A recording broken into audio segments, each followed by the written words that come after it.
Okay, welcome back, everyone. Let's get started. So this afternoon, I'm going to finish up talking a little bit more of processing memory stuff, and then I'm going to give the stage to Mohammed and Nick, and they are going to talk about all of this nice stuff on storage or in flash devices. So just as a reminder, earlier we were talking about these two ways of doing processing memory. The first one is processing using memory, which we spent all of the morning talking about, and now we are going to talk about processing near memory architectures. The processing memory paradigm, as a reminder, is a bit different from the processing using memory. Now we are going to think about moving logic closer and closer to the memory array itself in order to accelerate some a particular application or a particular data movement related problem in this system. So just as an overview, and of course my pointer stopped working. So there are many, so the literature on processing near memory is really extensive actually. So there are many works that have shown that we can implement different processing near memory architectures, or different applications can benefit from processing near memory. So Onur showed some paper from the early 1970s. I didn't put the historical view of those things, but the way that this research went was actually in kind of waves.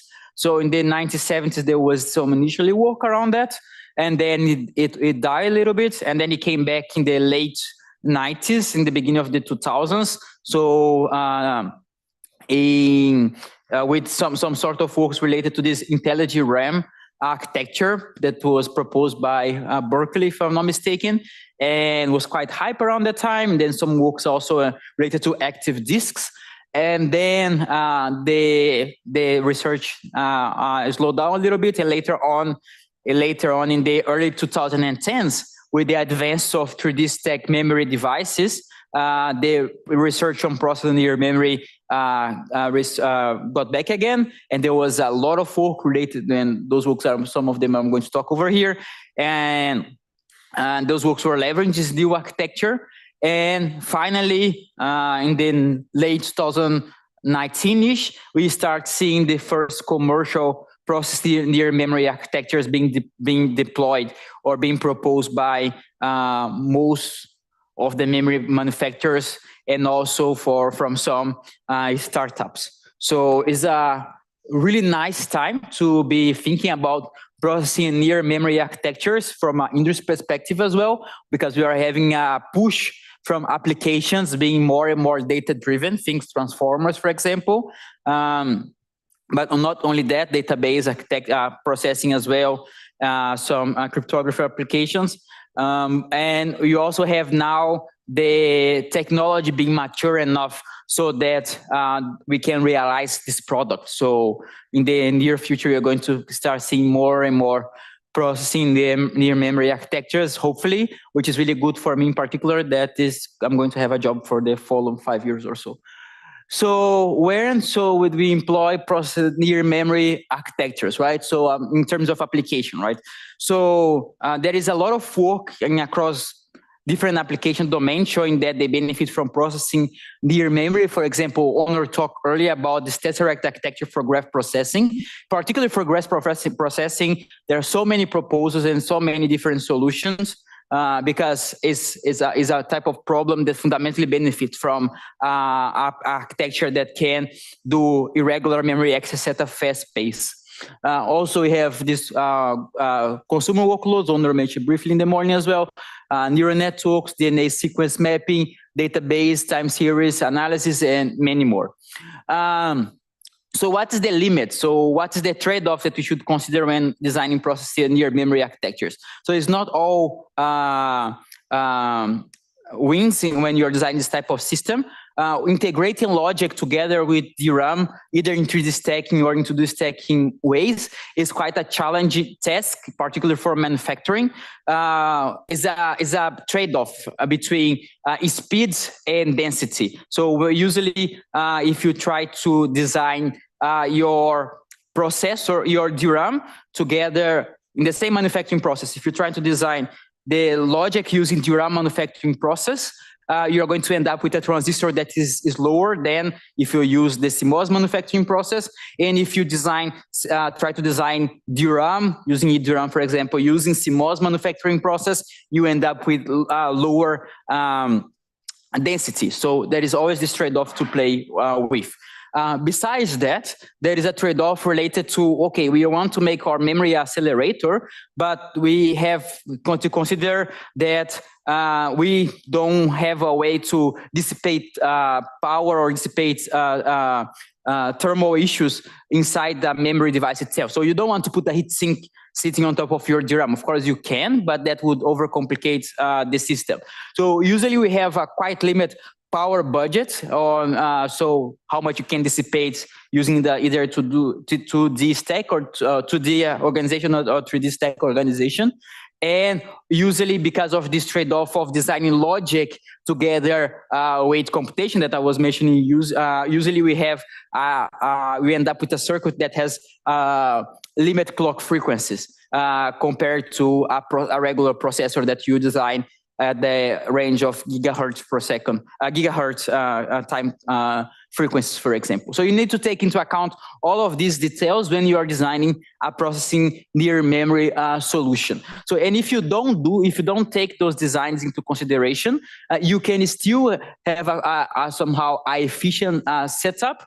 But in the end, if you are designing, if you are co-designing application together with the processing near memory architecture, so you are designing the functional units, particularly for our application, instead of trying to go general purpose, you can achieve better performance for that particular design. So the takeaway that I want to drive here is that co-designing hardware and software is the best to take advantage of processing memory, because you can optimize for this area and power constraint subsystem.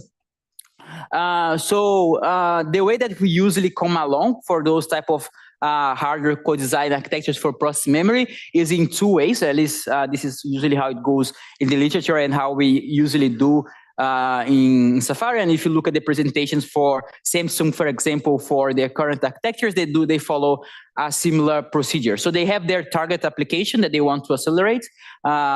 Think, I don't know, transformers or graph processing or databases, and then you understand really well that application. So understand what are the fundamental hardware requirements for that application, what are the performance bottlenecks for those applications, and which one are the energy bottlenecks of the applications, and which ones is derived from data movement. So once you have a good understanding of the application, you co-design the software stack together with the hardware stack, so that we can have minimal hardware modifications or the bare minimal hardware that you can put inside the memory device, and at the same time mitigates the observed performance bottleneck and the energy bottleneck itself. And this usually leads to a high performance and energy efficient processing memory architecture. So I'm going to briefly showcase this cycle of design here with two architectures. The first one targeting machine learning for edge device. So actually Onur already mentioned this in the morning, so I'm going to go quickly on this one. And the second one is for hybrid transactional analytic processing database systems for cloud systems. So starting with this first one, so the story behind this is that the PhD student that came before me and myself, we were at Google in 2019, and we worked together with the HTPU team at Google, and we start understanding that particular architecture was not that efficient for a myriad of neural network models. And we analyzed 24 different neural networks that was running in that architecture, the HTPU architecture, varying from convolution neural networks to transformers, or at that time, 2019, LSTMs and RNNs were still a thing.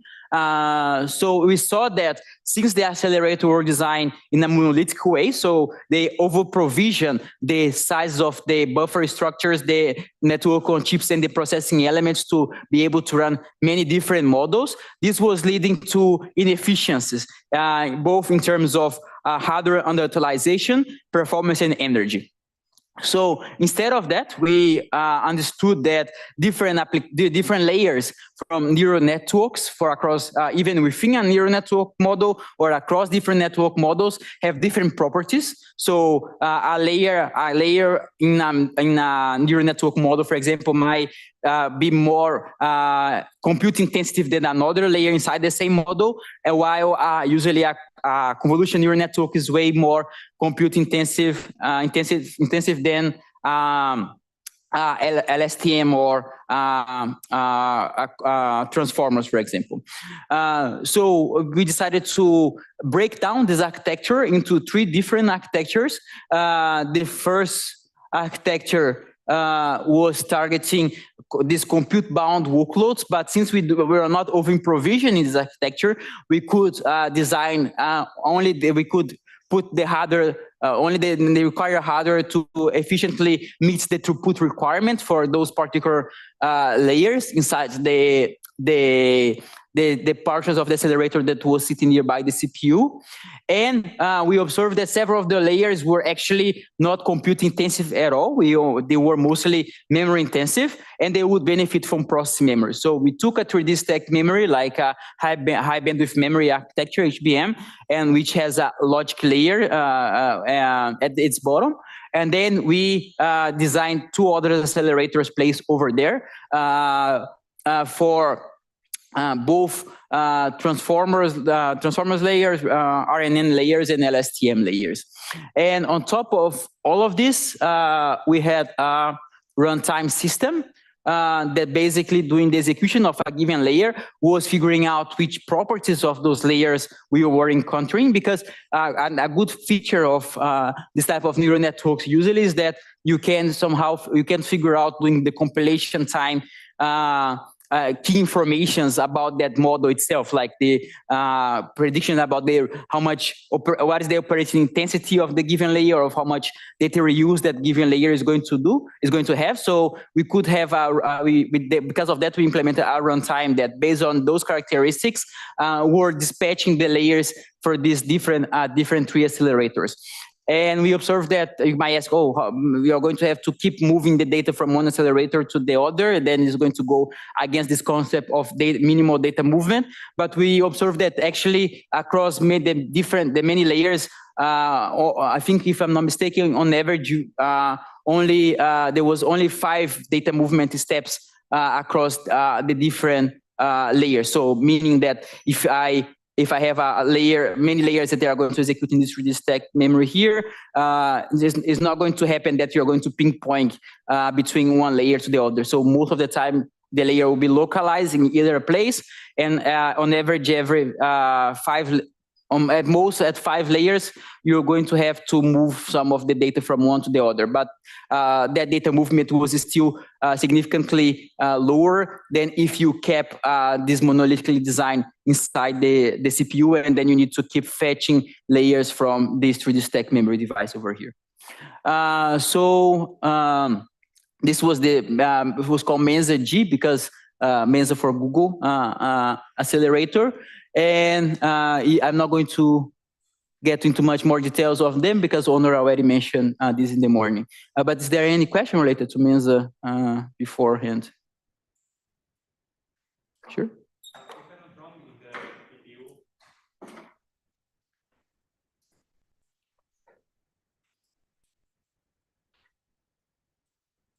It's just when you move and then it does not work anymore.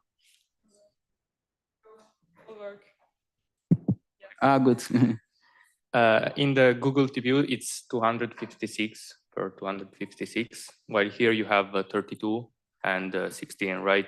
Yes, yes. This is because they are like kind of over-allocating the resources while you reduce it, or it's because of other factors? So it's because they are designing they are having a single system for many models, right? So they are over-provisioned those 256 layers. But when you actually run those models, I didn't have this slide over here, we see that even for the compute-intensive models, the peak throughput utilization for those models was half of what was proposed or was available from the hardware. So you don't need that. And since there is no way for, at least as far as I know, to have to collocate different models inside a single TPU engine, though that the other hardware would be sitting idle over there and doing nothing, right? So this is why we can basically, by looking at exactly the operating intensity of the layers, we could reduce the size of this 32 by 32, which was required. What was required to reach 100% utilization and not slow down those layers when executing. And it's basically because of that. It's just, I guess, a commercial decision of one model fits all. It's just easier to produce and easier to deploy because this actually adds extra complexity to the system, right? But also more point of failures, but trade-offs. Okay, thank you. Okay. Okay. So the other example that I mentioned was hybrid transaction analytical models, HTAP database systems. So a brief background on HTAP systems. So real-time analysis is really important in many applications. So think about, I don't know, your self-driven cars, which are collecting a bunch of data, like sensors related to image sensors, LiDAR, all of those things, and needs to do some analysis on top of the data on real time. Real time here does not necessarily mean fast, just means that you have a deadline to meet, and then to give a response to the system, right? So for this type of architecture, it's really critical to analyze the transaction while, do the analysis while the data is fed into the system, because the data value diminishes over time. So classic in databases, what we usually used to have is one transactional database management system that was being fed transactions. So think about credit card database where you do purchases and then they keep injecting the database, and then you have a separate database that was running some analysis about on top of that data, and from time to time there was some data migration from one database to another one, which was quite inefficient. So the database community, to solve this problem, came with this hybrid database management system, where in a single database system you have both the ability of inserting transactions and running analytics on top of the data. So this enables, in theory, for you to do real-time analysis using a single database management system. So for this all to work, or for HTAP systems to be efficient, they need to have three main properties, or they need to provide three main properties to the application level. So the first one, you need to be able to do workload-specific optimizations. So for example, when you are running a transactional-based database, that database usually benefits from a row-wise data organization, while when you do analytics, usually it's better if you keep the data in a column-wise manner. So you need to be able to apply optimizations that would benefit each type of data individually, so they don't and they don't affect each other. The other one is data freshness and consistency guarantees. So you need to guarantee that the analytic engine sees the most version, the current version of the transactional data, so that it does not make wrong decisions or late decisions. Because as I mentioned, the data loses value over time. Also, it's important to both the transactional and an analytical model to see the same data at a given time. So you don't want to run into coherence problems. The third problem is, or the third thing that is the database, HTAP systems needs to provide is performance isolation. So when you are running some analysis on top of some transactional data, that analysis shouldn't impact the latency of injecting more transactions on top of the transaction engine. So they should be they should be perceived as if they are running in isolation. However, achieving all of those three characteristics at the same time is quite a challenging task.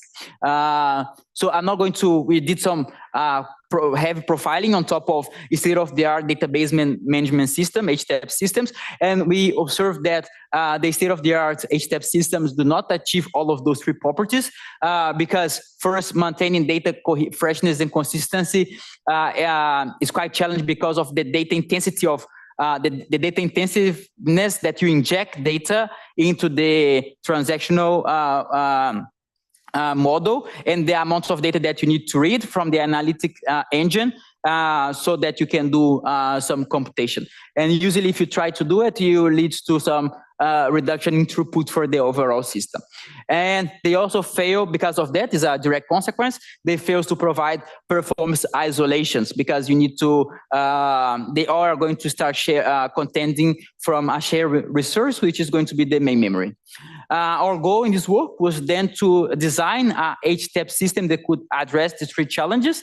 And since the main challenge over here was a memory issue, right? So the main problem is that you're having to read and write data through to a single DRAM entity, and that was create some contention.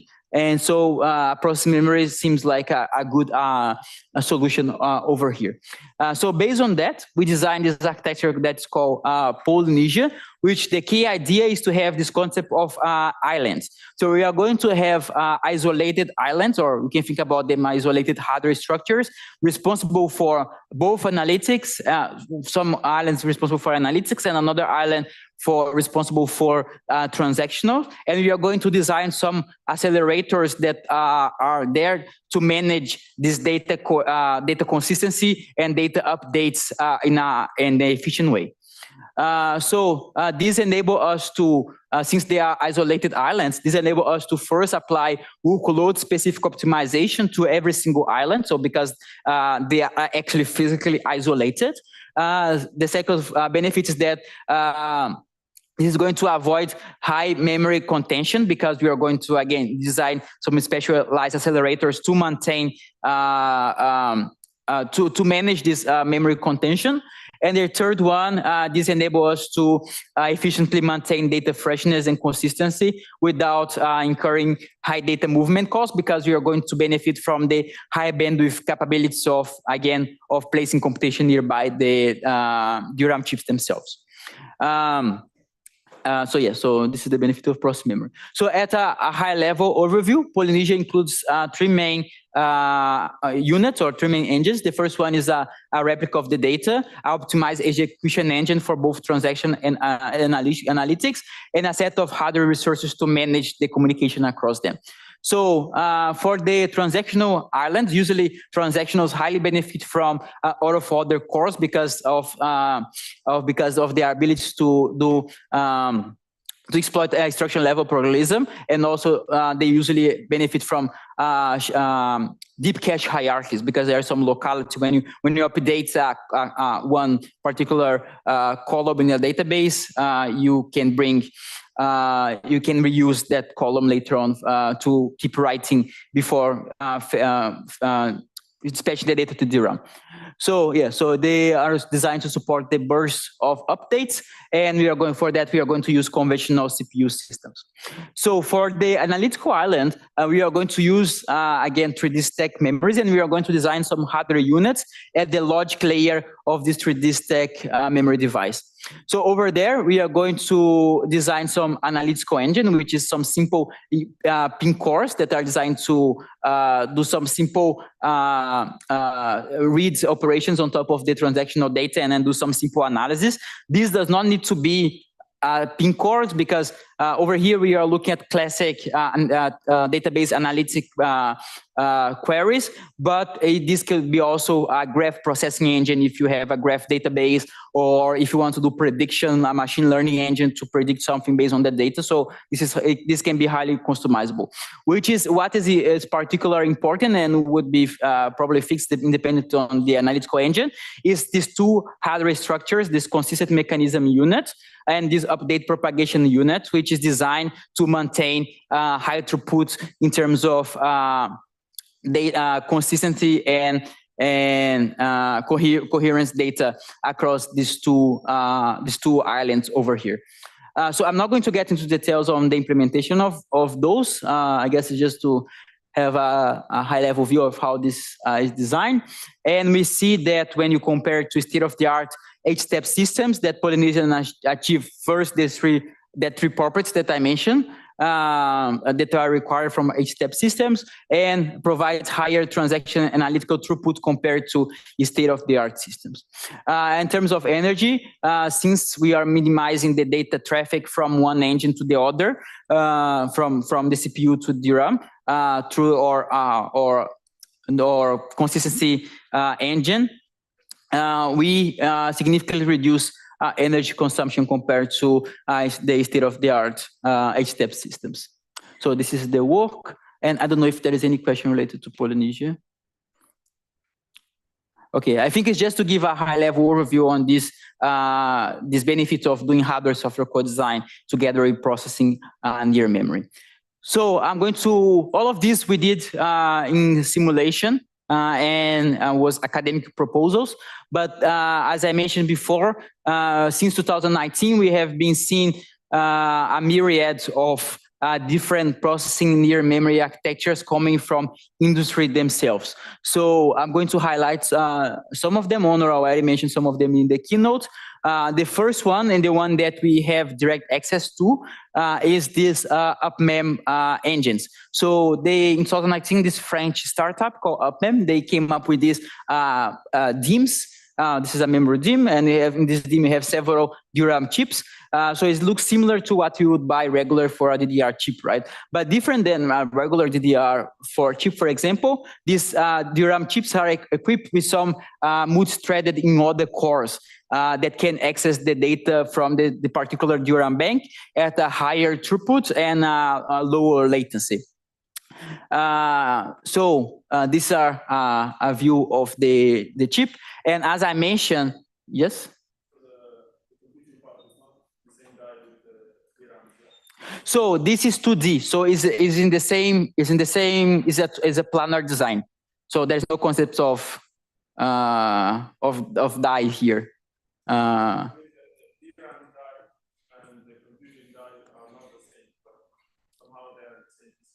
No, they are the same. Here they are manufactured together.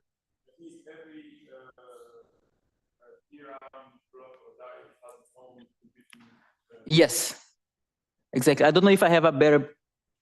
So this is this is the internal of the design.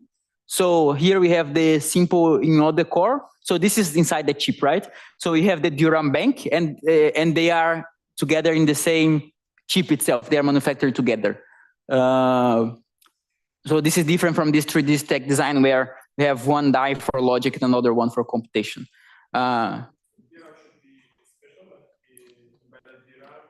No, it's regular DRAM that they do. We don't have much insights on their who are their DRAM provider, but from what we know from their keynotes and talking to them, they have they were contacted by one of the smaller or they partnered with one of the smaller DRAM manufacturers, and then they designed this together. But we don't know much details on exactly the details because I guess it's, I don't know, considered secret under NDA or something like that.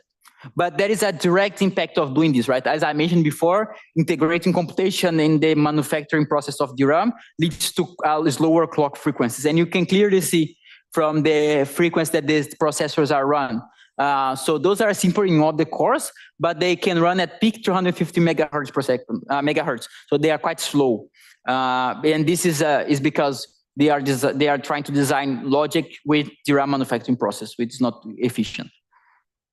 So yes, and this creates this problem. But at the same time, since they can put like several cores inside every single one of those chips, and we have several chips, the cores even individually they are really slow, but together for solving a problem, they can provide really high throughput. Any other questions? This? Okay. So yeah, those are the UpMem models. So this is a view of their system. So I guess if so, they I don't know if they sell the chip themselves or probably they do, but usually the business model is more cloud related. So you can they have this cloud sitting in some AWS type of system, and then you can access them and run your applications. And this is a view of what you get from this cloud. So you have your regular CPU here, let's say regular Intel processors sitting together with some regular DRAM DIMMs, and your UpMem, like your UpMem enabled DIMMs over here across the system. And usually in the current setup, they have a total of 2,500 of those pin cores in this system here that you can use. So there are some more details on the UpMem system. So we got access to this system, and we start experimenting on them to see what they are capable of. So the first work that we did was a benchmarking of the system to understand what the system is good at and what the system is not good at. And we, so this is the paper from alumni postdoc, Juan. And then he did a bunch of analysis. We did a bunch of analysis from the UpMem system, and we draw a lot of takeaways from this analysis. I'm going to just highlight some of them. So the first one is that in terms of, if you look at a single core, the throughput that you get per operation is quite slow. It's like you do 1 integer addition per 32-bit element fetch from the memory itself. So this means that fundamentally, the UpMem architecture is a compute-bound architecture. So they are mostly suitable for memory-bound workloads. This is quite expected because, as I mentioned, the cores that we have there are really simple RISC-V style in other cores. So they are not really powerful cores to do computation.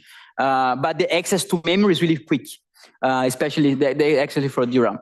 So the second takeaway, so this is, we have several workloads and they have speed up compared to the CPU, is that the type of workloads this type of system benefits are operations that, of course, are applications that do not have really high arithmetic intensity. So you're not doing a bunch of computation, but you're keeping excess memory.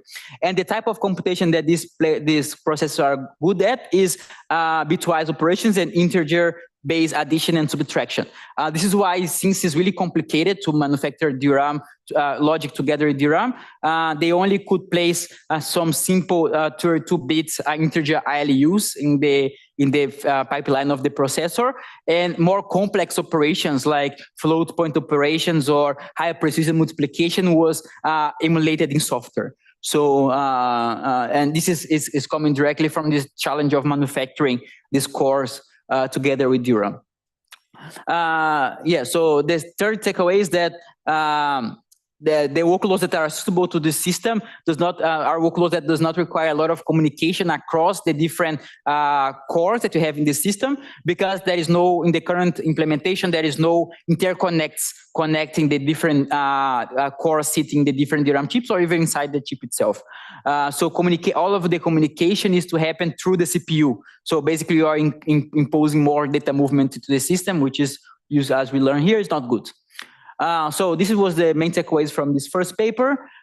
We create a benchmark suite that is being quite used in the literature so far for this type of studies for the UpMem system from like several kernels, and it's available online. You can run even if you don't have access to UpMem hardware itself. The UpMem company have released some SDK with their programming model and a simulator that you can actually run all of those things over there. So if you want to just play with the programming model, which I'm going to mention a little bit later, which is similar to a parallel programming in C, you can play with their simulator. Yeah, we have much more resources on those. And so is there any question in general related to the UpMem system, or can I move to other? Yes, there's a question there.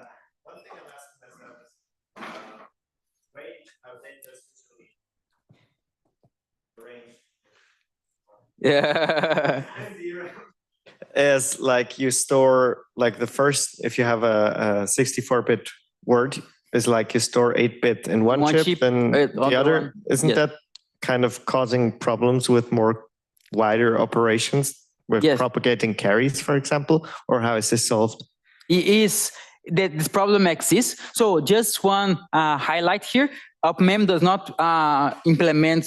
They don't release these as a replacement to regular DRAM chips. This is why in the setup that I show, they have their regular DRAMs working as it is, and these UpMem chips are used only for accelerate the application. So they are not used as main memory. Because of one of the reasons is because regular DRAM memory has a different interleaving requirement than these UpMem ones, which needs to localize words inside a single DRAM chip. What they do is that the way that this is programmed is similar to CUDA. So you copy data, the input data to these UpMem chips first, then you process, and then you copy it back to from the regular main memory.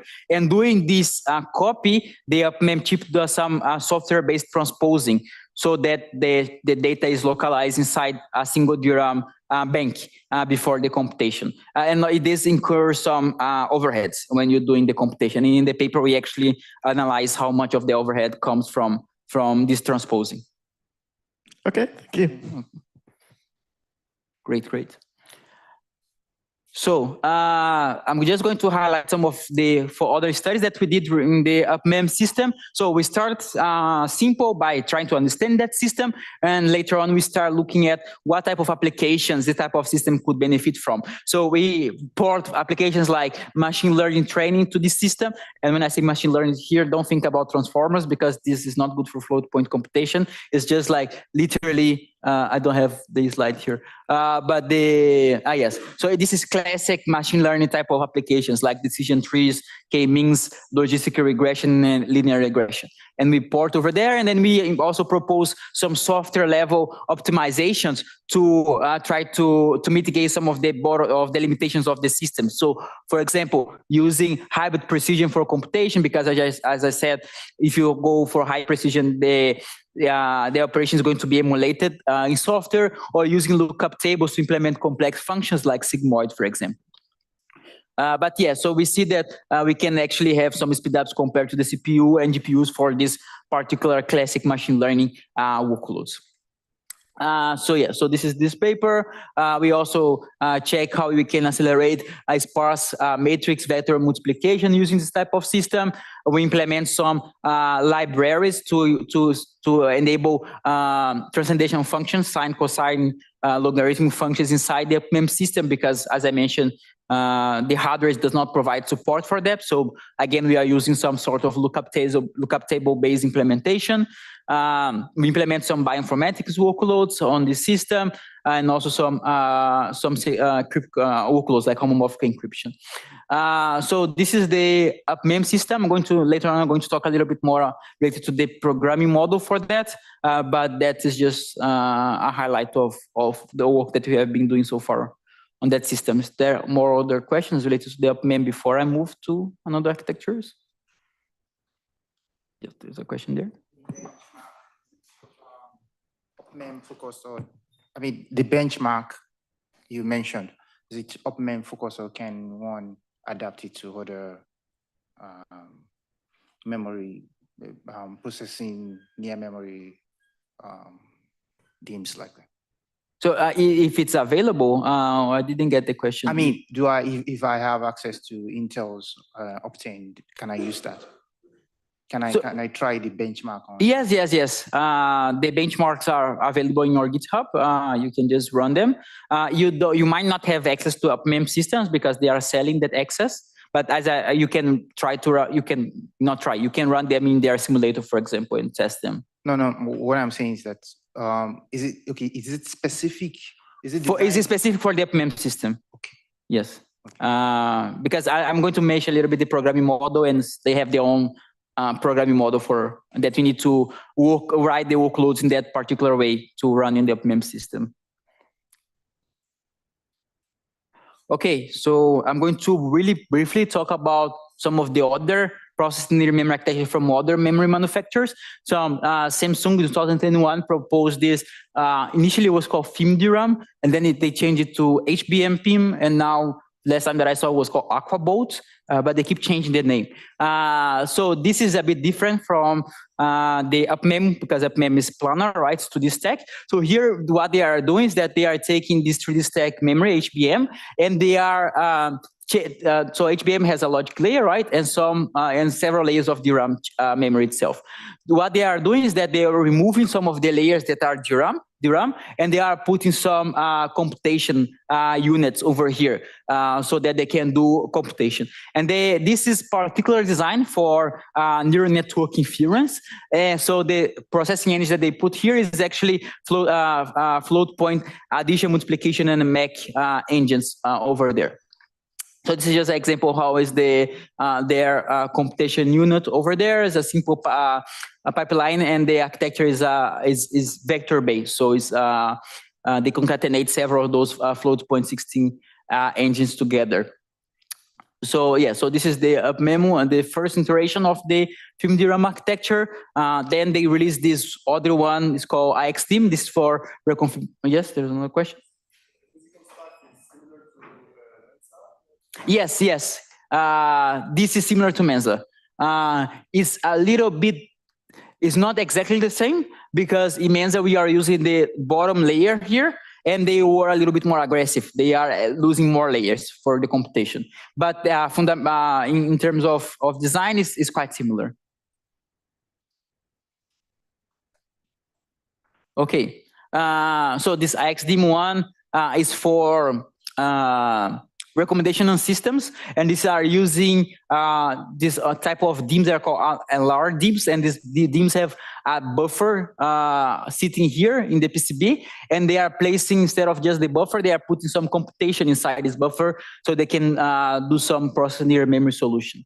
So SK Hynix, another memory manufacturer, also released their own solution based on DDR6 architecture called AIM, and also targeting neural network inference. This is a picture of their design. It's quite similar to what Samsung did in a horizontal way instead of going 3D. So this is another solution from, this is not a memory manufacturer, this is actually a cloud provider, Alibaba. And they have their own solution for recommendation systems, and here they're using another manufacturing technology, which is hybrid bonding. So they are basically bounding a logic layer together with another compute layer, but they are not using three silicon vias, which three stack systems use. Is another technology. So recently, last year, there is this industry conference called Hot Chips that these people released like the products. Samsung announced, now SK Hynix announced more processor memory architectures based on this interconnect protocol, so called CXL, is a memory expander protocol. And Samsung actually did the same. So Samsung has a solution also based in this CXL. This is important because now what is driving this type of architecture is transformers, and transformers usually are quite capacity bound. So they are both memory bound and they are also capacity bound. So if you try to keep everything in a single chip, the density of this chip is not enough to support those models. And these memory expanders actually allow you to have several of those chips in a network type of way, in an efficient way. And they are leveraging that to put some processing in your memory computation there as well. So those are some examples of the real processing memory systems. Yes, another question? I have some. Sure.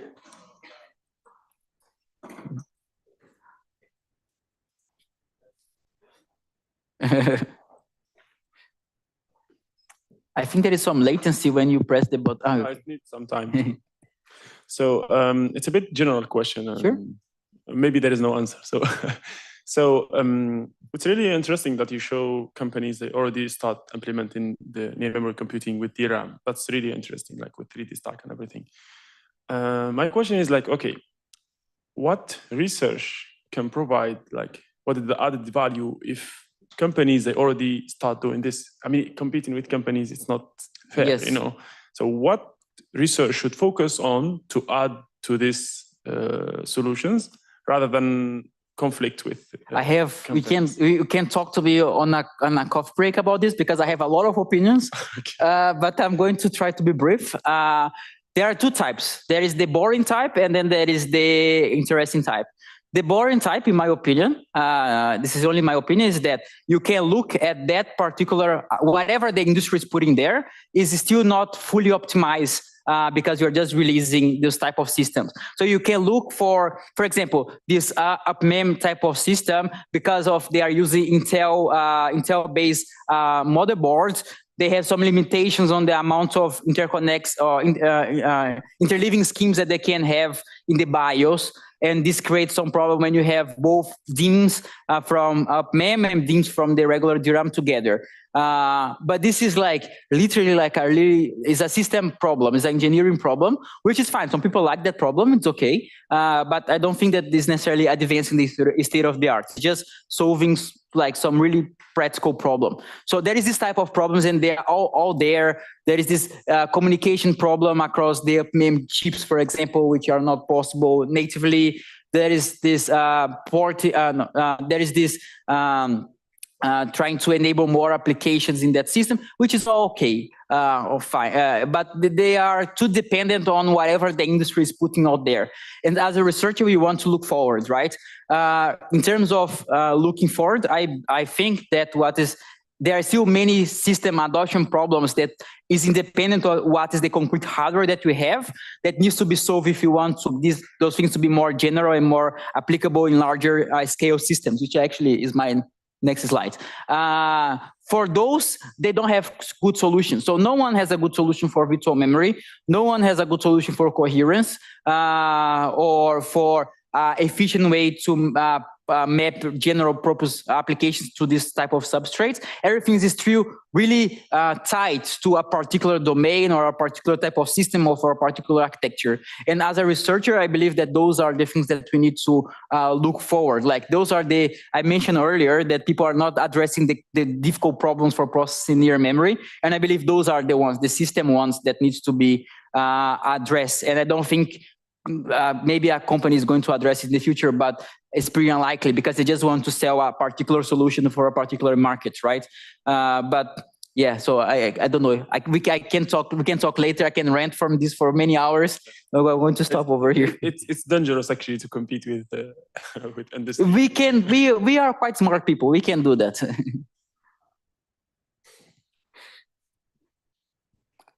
There's another question there. Okay.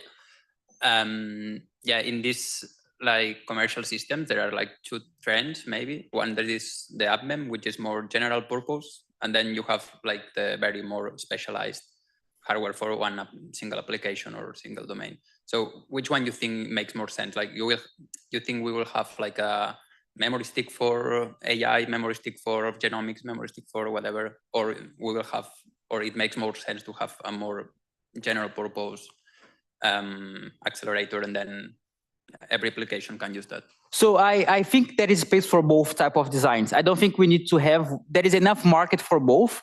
So I like to think about this process memory in two different ways. I like to think about this process memory as accelerator for data movement. And this is the main goal, accelerate data movement. It's not accelerate inference, is not accelerate X, Y, and Z. It's just accelerate data movement.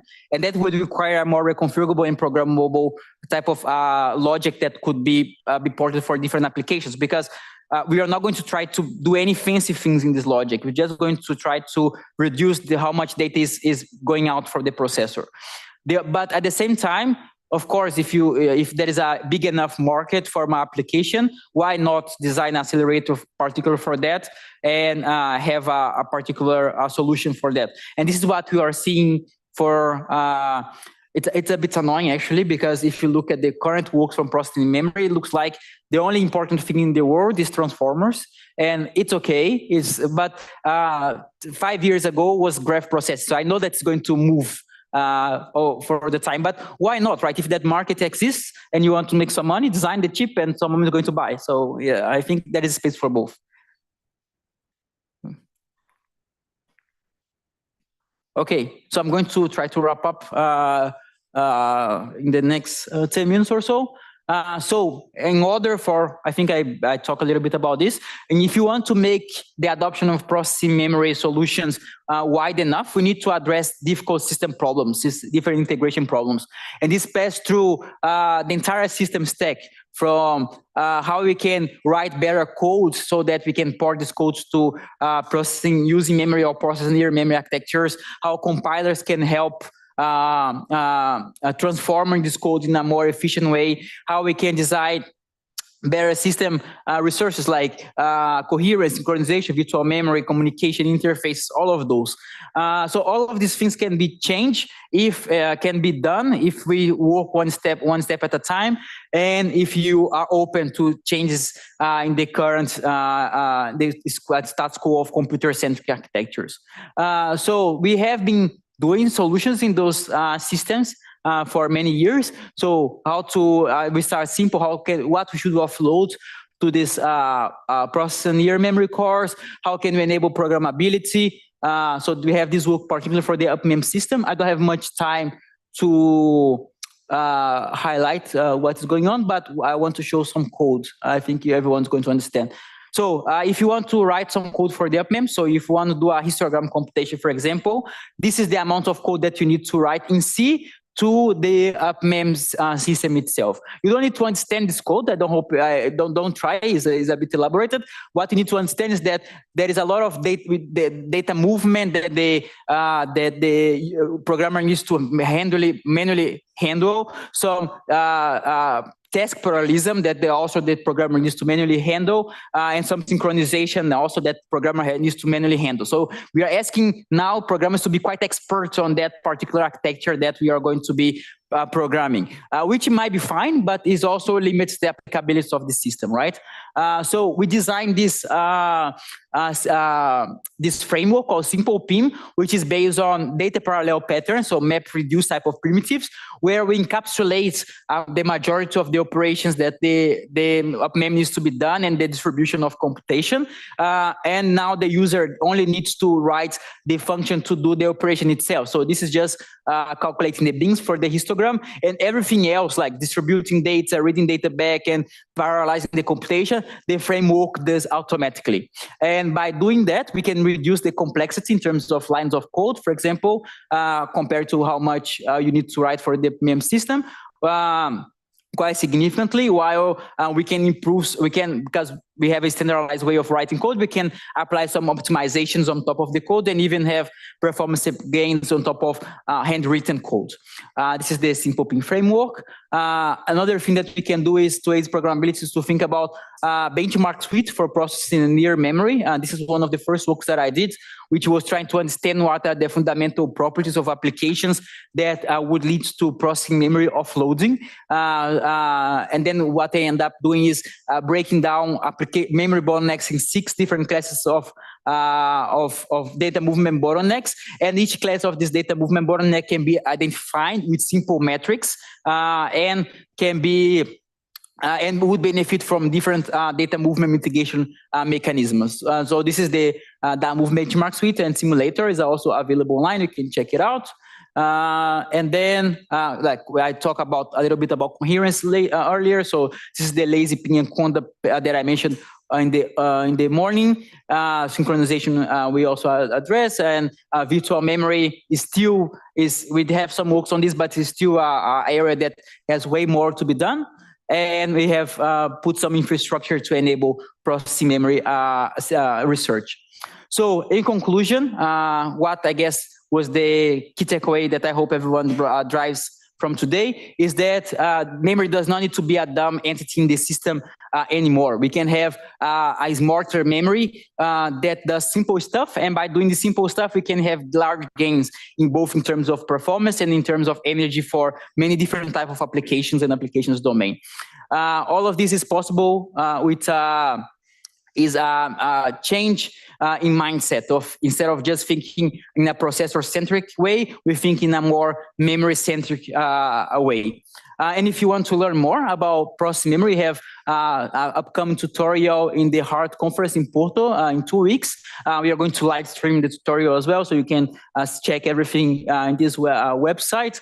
And we're also another one coming at the International Symposium on Computer Architecture in 2024 in Argentina in the 29th.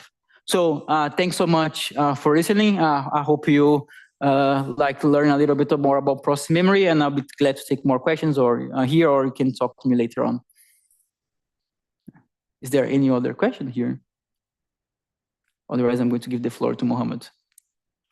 Okay, thanks so much.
Okay. Hello, I'm Mohammed.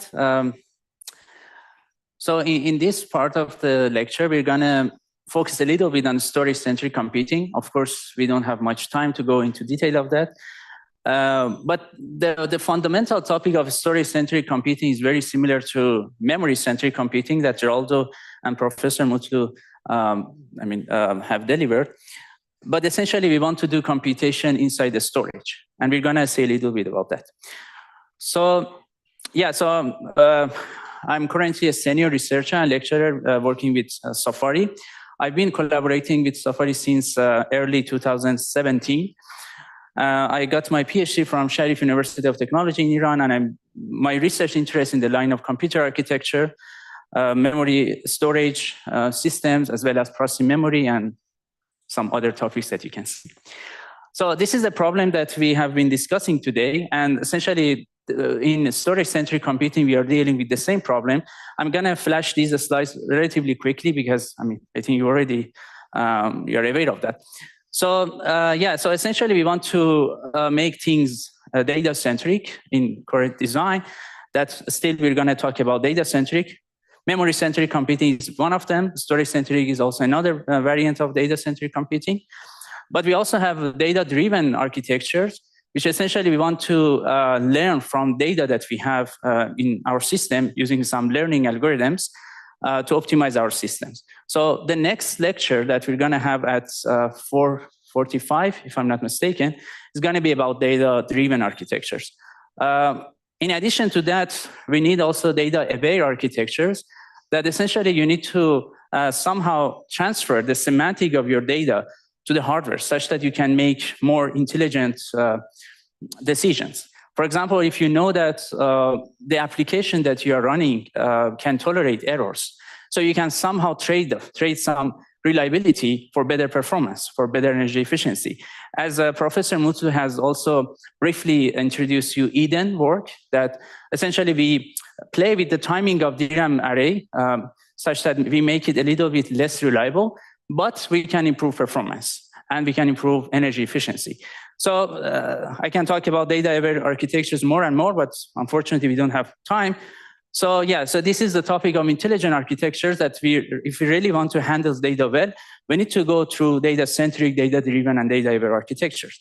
And for that, we need to revisit the whole computation stack in order to get to that. And if you want to learn more about intelligent architecture, I would recommend this paper from Professor Mutlu. Okay, so in data-centric architectures, we were focusing on, we have a lot of possibilities in our system, and we can do computation. We don't need to only rely on SRAM-based systems, like the processors, to do computation. So we have DRAM that we have been discussing a lot, and we have a storage that we can do computation. And essentially with that, we can actually get to high performance, energy efficient, and sustainable design all at the same time, which is quite important. So and we need this paradigm shift, and this is the picture that Professor Mutlu has shown to you as well. So essentially we need to revisit all these problems to get to storage-centric, or let's say true data-centric computing. So we have two possibilities to do computation inside the storage, so far. One of them is do computation inside the flash memory, which is actually very similar to processing using DRAM that Geraldo has been discussing a lot. I'm going to cover the first part, actually, and the second part, Nika will basically discuss how we can do computation near flash memory using a storage controller to accelerate some important applications like genomics. So in flash processing, with this paper we have presented in Micro 2022, Flash Cosmos, that basically it was to accelerate bulk bitwise operations. So I'm going to quickly go over the executive summary of this work. So yeah, so essentially bulk bitwise operations are quite basically important for many important applications like databases, graph processing, cryptography, and etc. And the problem is that performance and energy efficiency of bulk bitwise operations are heavily bottlenecked by data movement. So basically, we have data movement between storage and the compute unit in traditional systems. And there has been some work that they try to accelerate bulk bitwise operation using in-flash processing. But unfortunately, those works are not reliable in terms of computation, so they can basically cause errors in the computation, as well as the technique that they have also proposed. We'll see in a bit that basically they are bottlenecked by the data sensing or the number of reads that you issue to the flash memory. But you will see it much clearer in future slides. So our goal was to improve performance, energy efficiency, and reliability of bulk bitwise operations in flash processing.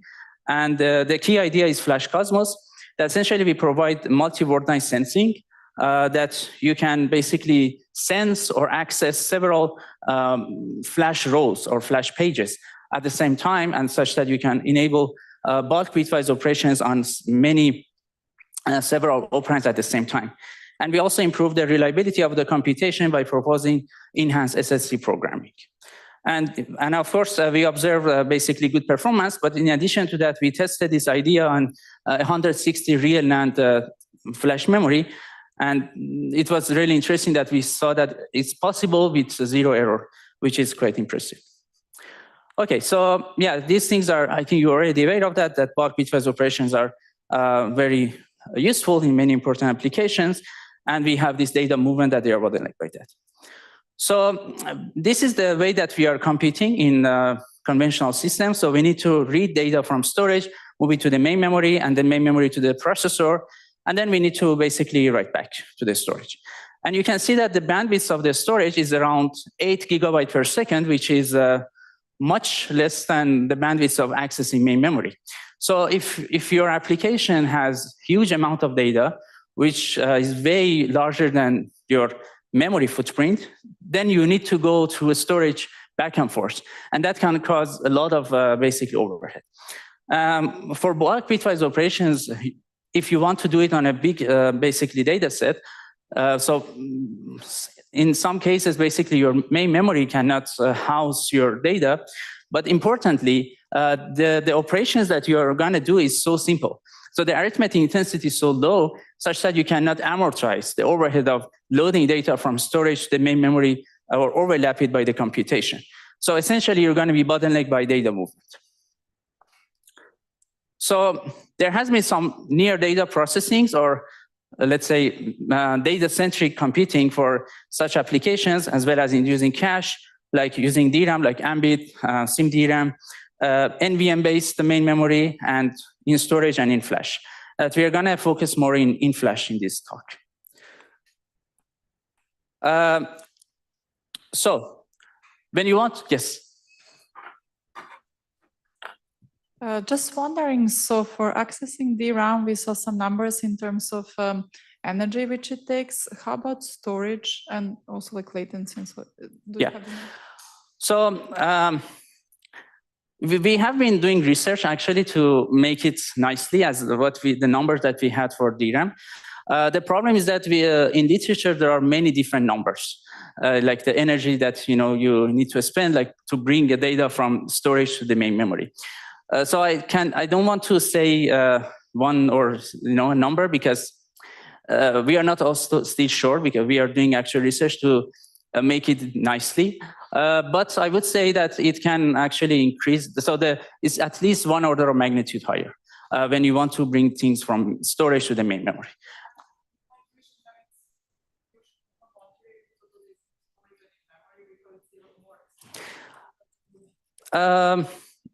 Partially, yes. But the problem is that inside the storage, the speed of computation is much lower. So if your application is latency bound, I mean, it's important to have low latency computation. In storage processing probably is not that good for that.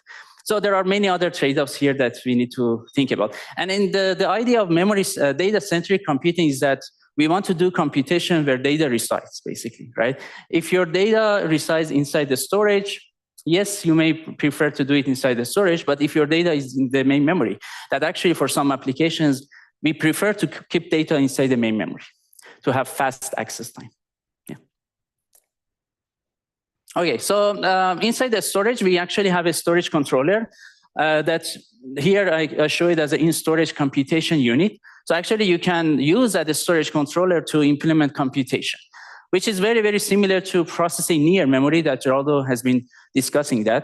So inside the storage, we have some NAND flash chips that you basically, they are connected to this in storage computation with some channels, and you read data to that storage controller and you can do computation. So this is good, and it can actually benefit a lot, as Nico will also show, that we use that for 2 important genomic applications. But we have another bottleneck here, that even though the internal bandwidth of this computation is better, so now we are reading the data with the bandwidth of internal inside the storage, that usually if you have 8 channels, it's around 9.6 gigabyte per second. If you have 16 channels, which is actually possible in enterprise SSDs, you may have even more bandwidth. But external bandwidth is much lower, so you will see performance improvement. But still, you are bottlenecked by the channel bandwidth. So that's the reason that we want to do better, and we want to also see if we can do inside the flash memory. Because inside the flash memory, you actually have several, can be actually tens to hundreds of NAND flash chips or NAND flash dies.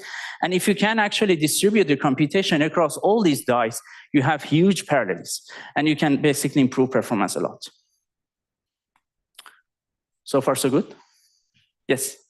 Can you, sorry.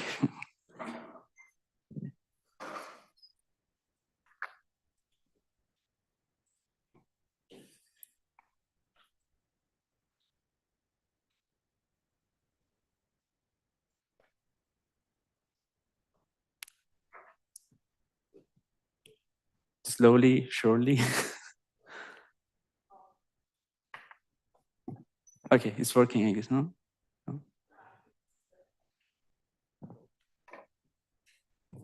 Maybe you can, Lisa, you can prefetch this one for future access. Okay, yeah. So if I understand well, so in storage processing, it's, I think you already mentioned that, it's near memory computing. I mean, it's a processing near memory because actually it's not in the memory, but there is a block that do computation after the read. Yes. But in Flash, it's using the devices or using the... Yes. So it is in memory computing. Yeah, exactly. I should also say that in Flash processing also, it has 2 different variants. There are some works that they do add computation, again, inside the Flash memory, very similar to using 3D stacked memory, for example. So if we want to be very accurate or precise, we need to also categorize them as near Flash processing.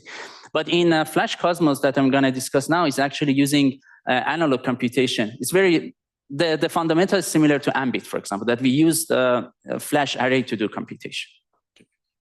Yeah. Okay, any other questions? Good. So yeah, so basically people have looked into in-flash processing, and actually there was a paper in Micro 2021, Parabit, that they basically propose how we can do computation inside the flash memory with minimal changes. But unfortunately, there are some basically problems or major weaknesses that basically we wanted to overcome in our proposal. And I'm going to go over these basically issues in a couple of slides. So basically, in prior work, what they have done is that in NAND flash chip, this is actually very simplified version of, view of NAND flash chip. Usually it's more complicated. But essentially, imagine that you have several operands stored in NAND flash chip, and you want to do AND operations across them. So in prior work, what you need to do is reading these operands one by one. And also you need to control the latching circuitry inside the NAND flash chip such that you can accumulate the result. So by controlling those latching circuitry, you can accumulate AND operation or you can accumulate OR operation. If you want to know the details of that, you need to check the papers. because we don't have time to go over it in detail. But essentially, by doing this operation sensing, that in Flash terminology, when we want to read, we say that we sense a NAND Flash page. So you do this sensing serially, and you do accumulate AND operation, or you can accumulate OR operation, for example. So you can see that here we are bottlenecked by the number of sensing operations or by the number of read operations that we are doing. So it's good, it's in Flash processing, but now we have another performance bottleneck, which is the number of sensing. And if you want to do AND operation on many operands, then actually it's going to be an important bottleneck. But that's not the only issue that prior work has. They also have this reliability issue. So NAND Flash chips are well known to be error prone. So when you access NAND Flash chip and you read data, it has a lot of errors. And we need to basically fix the errors using ECC, as well as sometimes we need to retry the read operation. So you need to access the NAND Flash chip again and again. So hopefully you can end up reading your data correctly. So, but when you want to do operation inside the Flash memory, you cannot really go outside the Flash to fix things. So because that ECC correction logic is actually outside the Flash chip. So you want to do things inside the Flash memory, and as a result, you cannot correct errors. And in addition to that, in order to reduce the possibility of errors, NAND Flash chips or inside the storage, we use randomization in order to avoid the worst case scenarios that can happen. So whenever you want to write the data inside the Flash memory, you randomize it with a key, and that randomization is important to avoid worst case scenarios that can exacerbate the possibility of errors. So, but when you want to do operation inside the Flash memory, you cannot do computation on randomized data, right? Because you want to do computation on your pure data. Of course, there are some way to encode data, like using homomorphic encryption, that you can do computation on encrypted data, but it's not possible, but they are also costly. So as a result of that, prior work, they consider that, okay, we don't do ECC, we don't do randomization. So essentially, we do computation inside the Flash memory, and we hope that things are okay. But that cannot be really true. So when you read, you have some errors. And essentially, when you basically do this sensing time again and again, you will accumulate errors. And basically, you will end up having a lot of errors in your computation. So I would say prior works can be useful for applications that they can tolerate errors. Other than that, its applicability is quite limited. So that was our goal, to improve performance for applications, and so to get rid of the sensing bottleneck and also make it reliable. And we propose Flash Cosmos that I'm going to explain it very quickly. Before that, I will provide a very brief overview of NAND Flash chip. So basically, NAND Flash chip composed of cells, that each cell is actually a transistor, that you can control the charge in the floating gate of that transistor. So if you add basically electrons or trap electrons in the floating gate of that transistor, you will increase the threshold voltage of that NAND Flash cell, and you can encode that as 0. And when you don't program it, meaning that the electrons are completely in the substrate, I mean, those extra electrons. So we call it as, you can encode it as 1. So encoding, again, is it's dependent on what you want, but essentially you have now different levels. And usually in NAND Flash chip, we connect serially NAND cells in a NAND string, and each NAND string is connected to a bit line. So when you want to access a NAND Flash cell, you have some non-target cells, and you have a target cell. So you need to apply high voltage to all these non-target cells, the voltage that will turn on those transistors, no matter if you program it or not, basically. So that voltage should be high enough that we call it VPass. And that's actually partly the reason that Professor Mutlu, he mentioned about read disturbance in NAND Flash chip.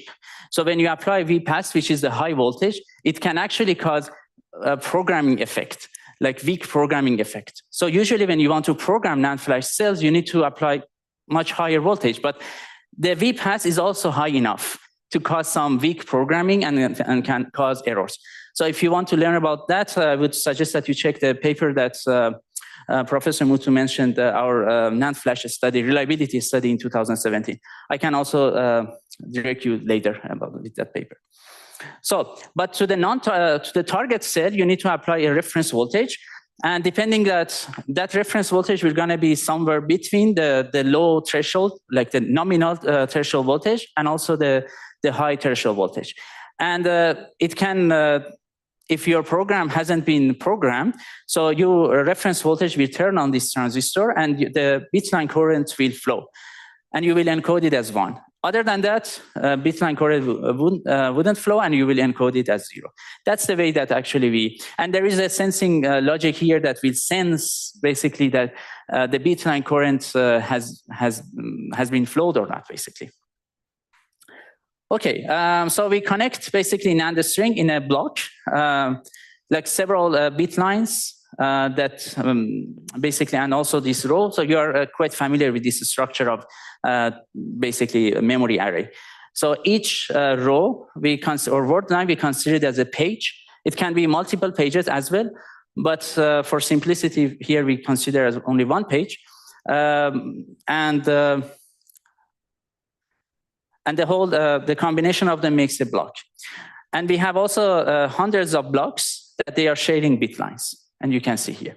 So here you can, if you take a look per block, intra-block, you can see that actually these transistors are connected in a serial manner, which is very similar to the NAND logic that we have in CMOS, for example, which is, this logic is not CMOS, but anyway.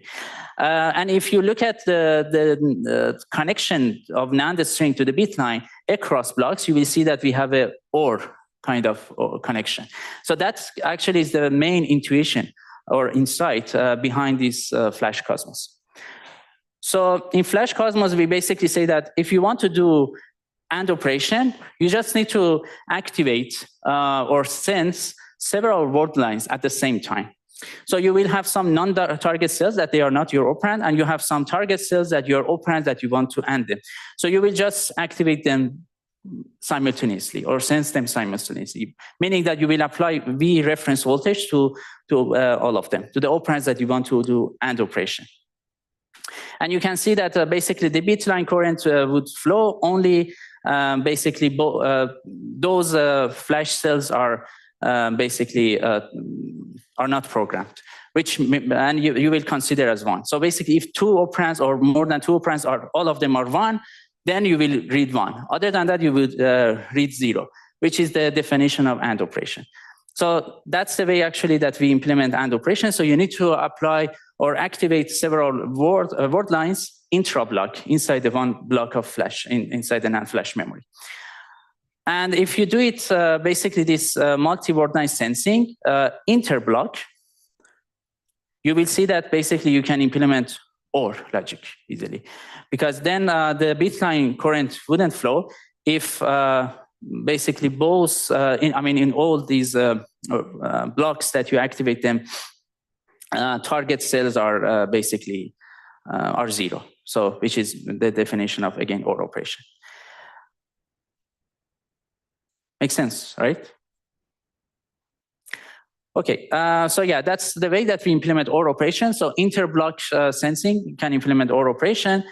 And then in addition to that, we can actually implement NOT. This is something that has been actually supported in NAND flash chip. So whenever you want to read from NAND flash chip, you can actually read the inverse of data. So this is actually supported. So you can easily implement NOT operation. And combination of AND and NOT, you can implement NAND and as well as NOR. I'm combining OR and NOT.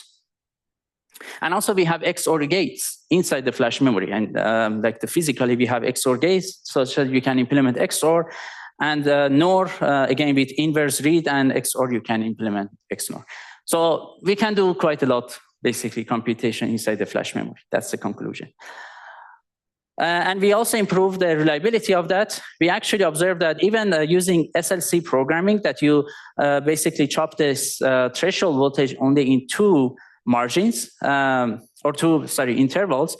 So you have huge gap here. I mean, gap is relatively higher compared to QLC that you store, you chop it to 16 intervals. So you have quite a lot margins gap between these 2 intervals. But unfortunately, even that you cannot basically read with no error. So you need to basically increase this gap.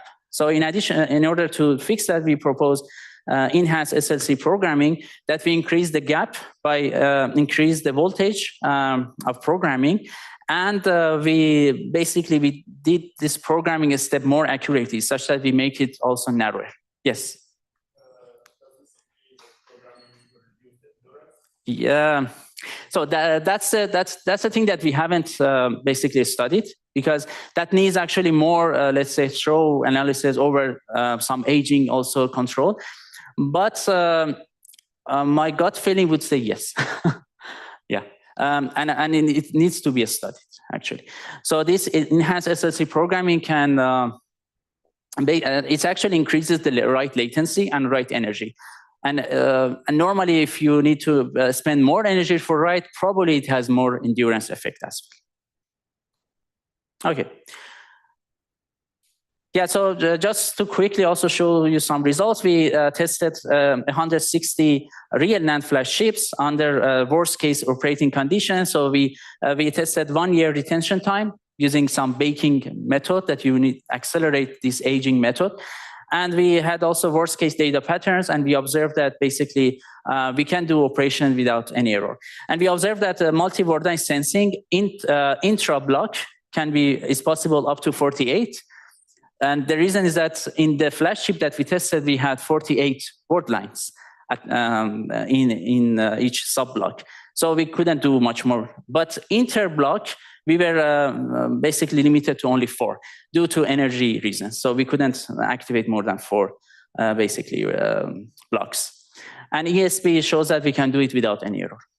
And we also tested some applications, and we observed that basically in these applications, like the bitmap indices, image segmentation, and K-click star, we observed quite a good performance improvement compared to basically, I would say, strong baselines, like in storage processing that you do computation inside the storage controller, and Parabit, which was the state-of-the-art in flash processing. So if you want to learn more about this work, you can check the paper. There are many, of course, details that I couldn't cover today. And essentially, this is Flash Cosmos that we already discussed. Any question? Yes.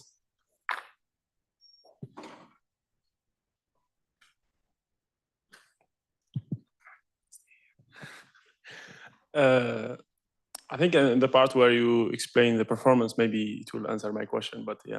So I think there was a lot of work in order to enable, computing in Flash, like a lot of technique, like there are really a lot of drawbacks, such as latency will increase, energy consumption will increase by repeating, the reads. Yeah. And there are a lot of things. So what exactly the real big advantage? I mean, the concept is good, but what is the real advantage of using it, and what kind of application? In my mind, if the advantage is reducing energy because data movement energy is still costly than doing all of those things, then yeah, we gain. And what do you think? Yeah, I mean, that's for sure needs actually much thorough analysis. And we have been doing that as well. So the applications that we focus in Flash Cosmos, they were quite simple application. And so the arithmetic, I would say, depths of the logic was only one AND operation. So you had to do one big AND operation in only one, depth. So basically you don't need to repeat accessing your data inside the flash memory. But now we are actually, working on adoption of in-flash processing. And for that, we are also considering some more sophisticated application. And you need to actually do a lot of sensing, and you need to deal with a lot of, I would say, intermediate results, which is quite, and for that, actually, there are some applications that we can observe that even though you do a lot of stuff inside the flash memory, and you need to do a lot of reads, but still the energy benefit that you are getting by eliminating data movement is quite good. But of course, there could be also some applications that it may not be, that beneficial to do inside the flash memory, and that needs for sure a study. Yeah. I mean, it means like a simple comparison. Like if we take the classical way, like taking data to CPU or taking data to maybe main memory, and main memory we have some computation. Yes. Is it better, or we do in Flash? It's better. Like just based on all of those works, like what kind of conclusion you can get? Yeah. I mean, it really depends. It's really application specific. It also really depends on the technology. I mean, your processing, like data-centric computation technology that you are using. So there is no really concrete answer to this question. We can, of course, discuss over coffee break for sure. Yeah. Any other questions? Okay, perfect. So yeah, I will stop here, and Nico will continue with our works in processing near flash memory.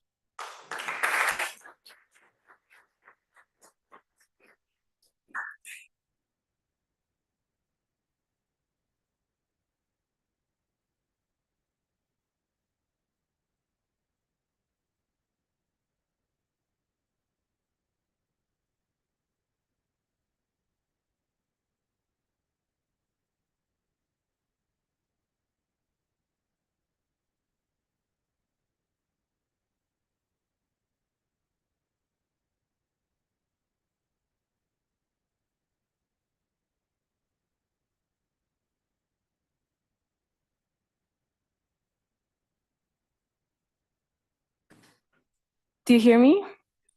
Perfect. Can I save this? Oh, let's see. Okay, perfect. Yeah.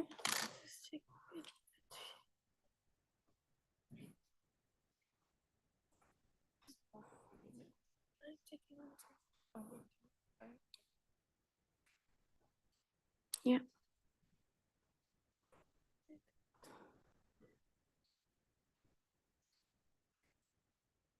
The bar is okay. I think so.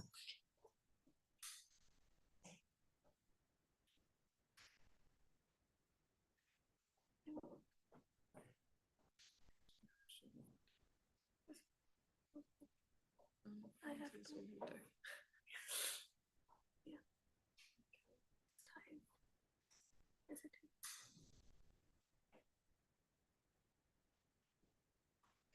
It's fine. Maybe I should go because we have very limited time. Okay.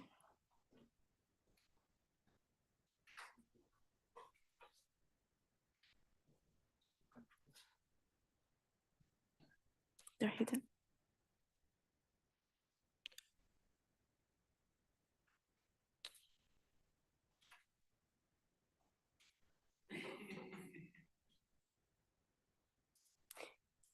Maybe present the bar because we have.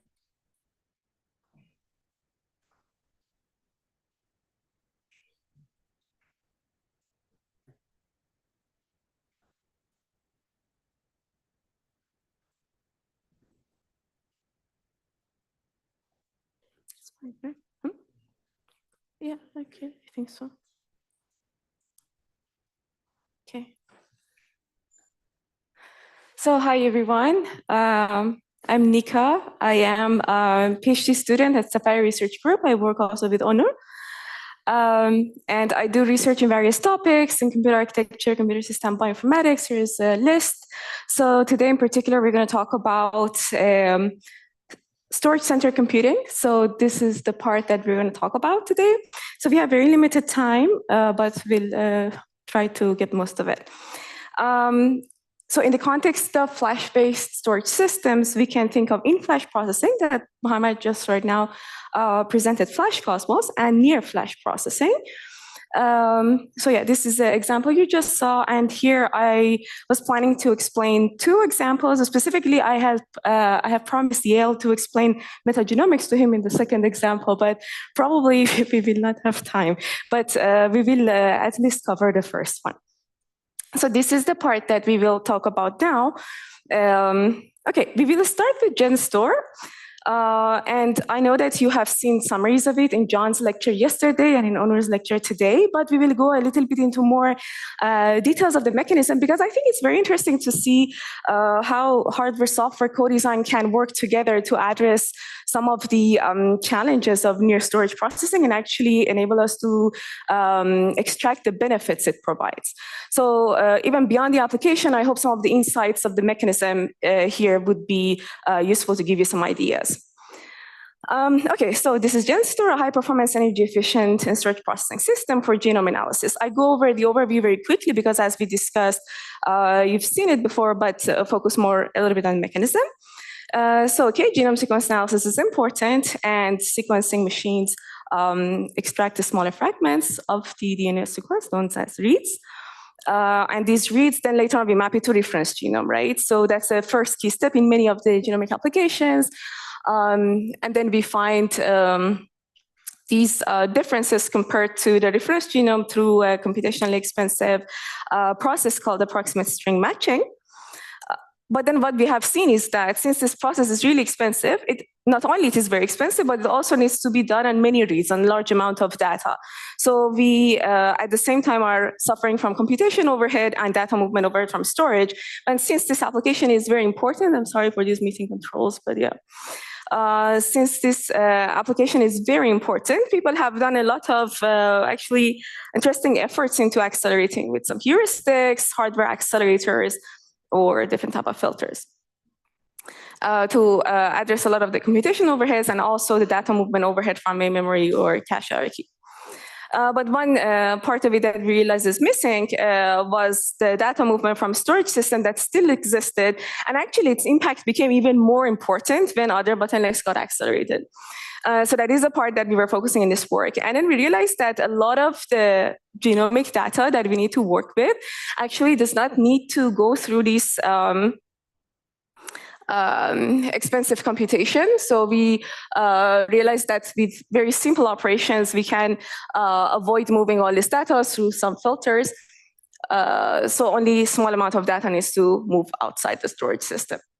And here are the examples of reads that do not actually need that expensive computation. I don't explain them now because you've seen the reviews before.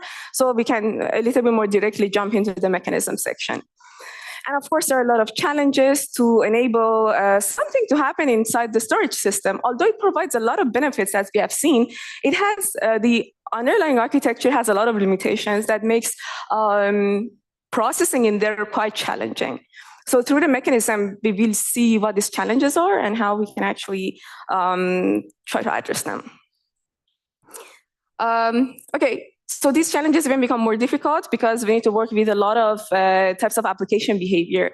So, so we need to very well understand these different types of behavior and also work with these limited hardware resources in the storage system.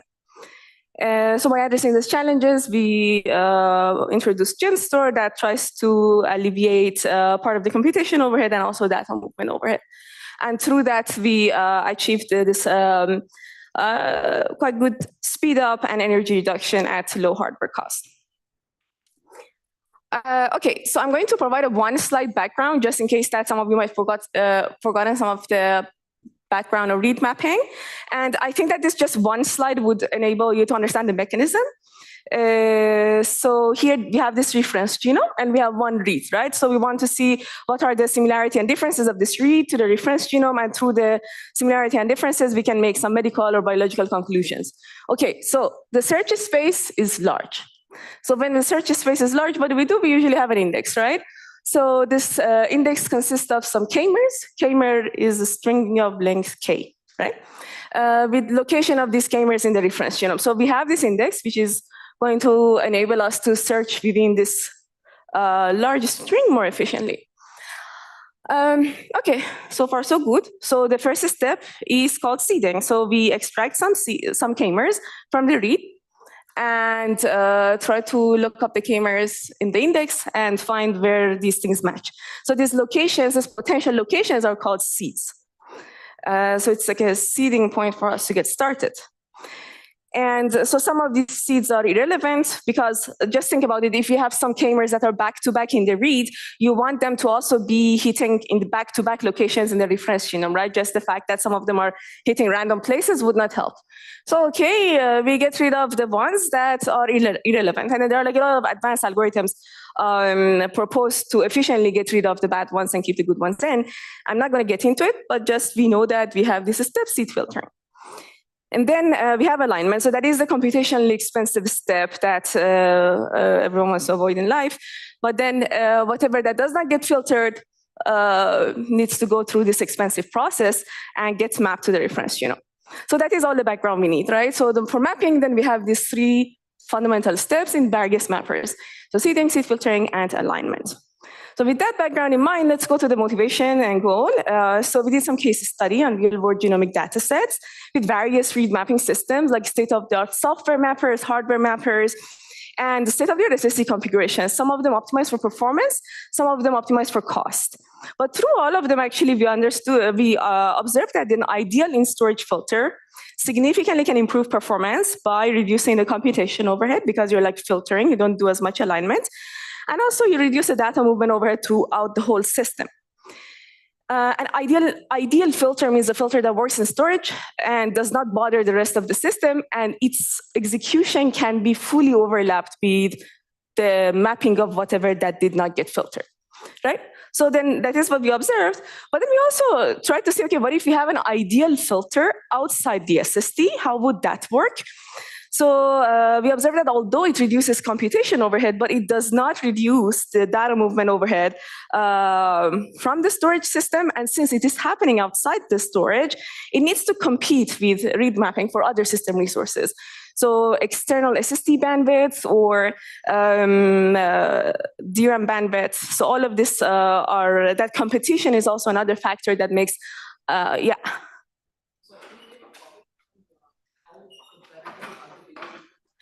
Let's have a mic first. Can you comment on what the scale is for the data movement overhead and the compute overhead? Are they comparable? Are they orders of magnitude in like different scales, or are they comparable? Compatible to who? Comparable. Are they comparable? Scale of what? The data movement overhead and the compute overhead. Are they comparable in any sense? So I get your point. It depends on the system. On the software side, they are comparable in some scenarios, and in some cases, I/O overhead is much higher. But since the computation part has been accelerated a lot, actually, you bring me to the exactly this point, right? When we consider hardware mappers, we observe that the I/O overhead from storage becomes significantly larger than the execution time of the remaining parts. Because, you know, I'm not sure if you're familiar, but these accelerators provide significant benefit over software. So kind of like shifts the bottleneck to this side, yeah. Actually, I want to add something else. Regardless of the amount of I/O bottleneck, if you have data that has very low reuse, and you can get rid of it as early as possible, it is a good idea to get rid of it as soon as possible, if you can, right? But then if you can, is where all the challenges and stuff come from. Okay, thanks for the question. So our goal is to design a storage filter for genome sequence analysis in a cost-effective manner, and then we have 3 design goals. Performance, of course, like we want to have this good performance that can overlap with the mapping time, so the filter does not become a hassle on its own. And we want it to be applicable because genomic data is very diverse, have very diverse features, so we want it as much as possible to be applicable to different types of read sets, and low cost, of course, right? So then, okay, we propose GenStore, so the key idea is filter reads that do not require alignment inside the storage system, but here, and then of course, yeah, send the reads that need substantial processing to the host or accelerator, whoever else. But then here are the challenges. With different behaviors and limited hardware resources. In this, what does limited resource mean? I will explain in detail in the next slides. So filtering opportunities. Okay, so we have different types of read sets based on sequencing technologies. Some of them are shorter, more accurate. Some of them are longer and less accurate. And there are 2 classes of reads that do not need to go through alignment. Some of them are the ones that exactly match to the reference genome, so they don't need to go through approximate string matching. So for short reads that have low errors and also low genetic variation. So for example, we humans have very low genetic variations, but virus has much higher variation. Okay, so non-matching reads are reads that do not match anywhere. So you can very quickly detect, okay, this read is not going to match anywhere, don't bother, go on, move on with life. So if you have very large error rates or very high genetic variation, like this virus example that I gave, of course, some of the reads, right? Okay, so then therefore we have GenStore EM, exact matching, and NM, non-matching. Let's go through that. Okay, so we want to filter out the read that has at least one exact match, and then finding exact matching is like a comparison, right? Not much hassle is going to happen. So that's simple. But then what is the challenge is that if you remember that we had all these k-mers that we extracted from the read, they require to be looked up in the index, and they require a lot of random accesses per one read. So we load that read from the flash memory, NAND flash chips within the SSD. And then for each of them, we need to do a lot of k-mer lookups and a lot of random accesses. But that is very expensive to the flash chips because in general, the random access performance is lower compared to what you would have in your DRAM, let's say the whole system. And we also have some DRAM in the SSD, but the capacity is really low. So you have 1 gigabyte of DRAM for 1 terabyte of storage. So just do the math, right? So for typical 4 terabytes SSD, you would only have 4 gigabytes of DRAM. So not much to work with. So we're kind of like stuck here with very limited resources that we need to live with. So that is where the beauty of hardware software co-design comes to play. And so we do 2 key optimizations here. One is the concept of read-sized k-mers. So we reduce the number of accesses per each read by assuming that the read itself is a k-mer. So as opposed to extracting k-mers from it, we assume, okay, this is a k-mer. So, okay, we already reduced the number of lookups that we need to do, right? And then also, since we already know that where we want to access for this one read, we can already avoid random accesses by pre-sorting them, right? So you can, so when you have k-mers, like you might access like many different places, but then when you have one access per read, you already know that, okay, I can sort this and deal with that. I'm going to provide a really simple example of it. So we have a read here. I'm showing it size 10, but in reality, this can be like a few hundred characters. So this is the read and some read ID. And these are the k-mers, right? So this is a set of k-mers. As you see, as opposed to being like much smaller, these are much bigger right now. So these are read sized and the locations of them in the reference genome. So, and they are sorted. So since both of these things are sorted, we can just happily sequentially just scan through them and compare and then find out, okay, that's a matching read. It filter meaning like, okay, like it matches, it does any complex operation, don't go to host system. Then, okay, go to next element. Okay, this so far did not match. If I were to match, I would have otherwise found it because I've been sequentially scanning. Okay, go to next element and so on and so forth, right? So kind of like it simplifies the computation very much. But, okay, so avoiding random accesses, simple low-cost logic, it's just a comparator, everyone happy. But this does not come for free. When your k-mer size increases, the number of unique k-mers that you would have also significantly increases, right? Naturally. So the read size k-mer index takes a large amount of space. For example, for human reference genome, it takes 126 gigabytes. So let's say if it could have been 8 for like a typical software baseline you would have run for like normal k-mer sizes, let's say size 15 or 19, this now is turning to be much larger. And that is why, let's say, people have not been doing it before because, okay, we have data movement overhead, and then I also explode my index size, you know. So anyway, one optimization we do is that we reduce the size of this table by replacing the big k-mers with their strong hash values. So you can, let's say, consider some cryptographic hash values whatsoever that would lead to very, very low collision rates. So we reduce the size, okay, quite a bit by 3.9 times. This index becomes smaller with this optimization, but it is still larger than the index that you would have had otherwise, right? But the point is that we make this trade-off because this is we are kind of like making this trade-off to benefit from the unique property of near storage process, like in storage processing, which is having high bandwidth. So you can actually sequentially read through them very fast So not intentionally, but like I can tolerate this overhead of this larger data. But then I kind of like do it so that I avoid the overhead of random accesses to the NAND flash, which would have been slower than what I could have done in the DRAM, right?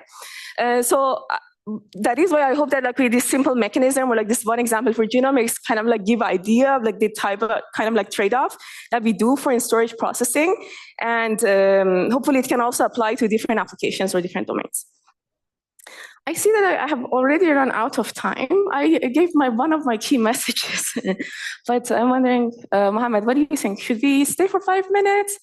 Or like, what do you guys think? Mm-hmm.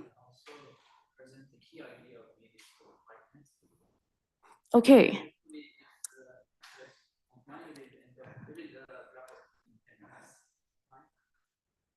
Okay. Thank you. Okay. Let's go. Then let's go to hardware design. So we did all this hardware software optimization so that we can have a very simple design, right? So these two tables, like sorted read and sorted K-mer tables, are happily in the NAND flash array. They're distributed so that we can leverage the whole bandwidth and the hardware.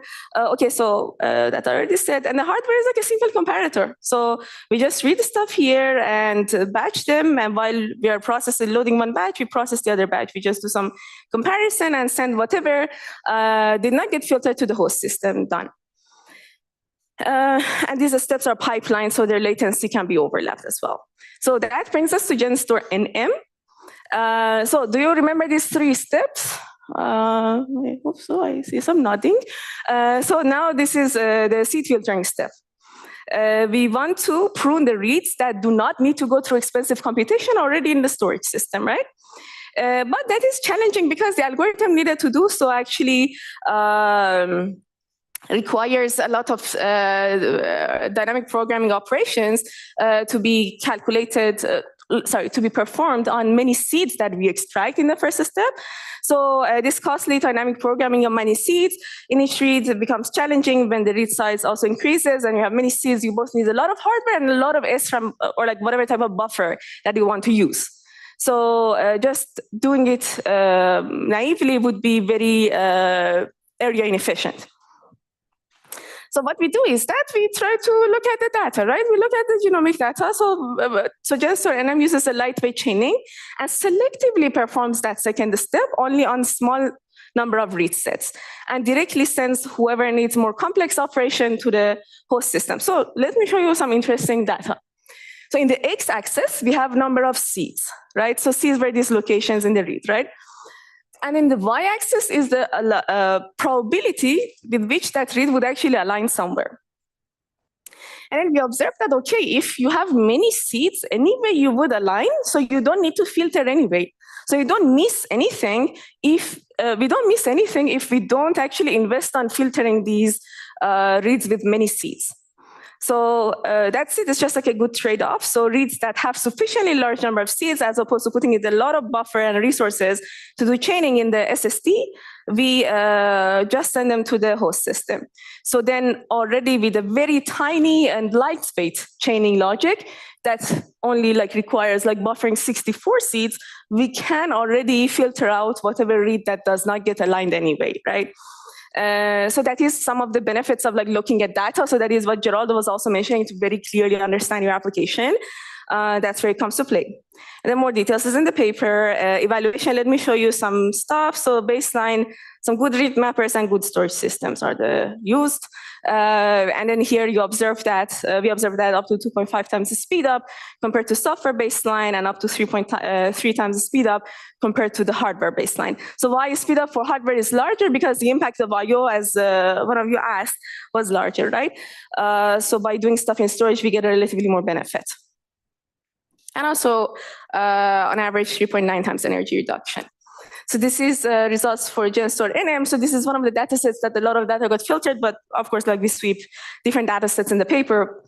Again, so we observe up to 27.9 times speed up compared to software baseline, up to 19.2 times speed up compared to hardware, and a large amount of energy reduction. So area and power, I'm going to skip, but believe me, the overhead was low. And if you don't believe, please check the paper. I'd be happier even. So anyway, we go to the results. The other results in the paper, and I'm not even going to conclude. Okay, so that's it. Now let's go to the next one. So this work tries to perform in storage processing from a different angle, actually. We won't go through the mechanism, but I just want to introduce the application a little bit, and also the key point in the design. Okay, so McGIS, high performance, low cost metagenomic analysis within storage processing. So let me tell you what is metagenomics. So it is analysis of genome sequences of diverse organisms within a shared environment.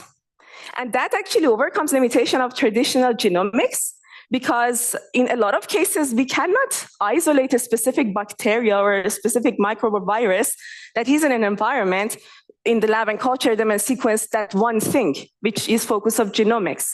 In the metagenomics, we have this opportunity to actually understand the very complex microbial sample.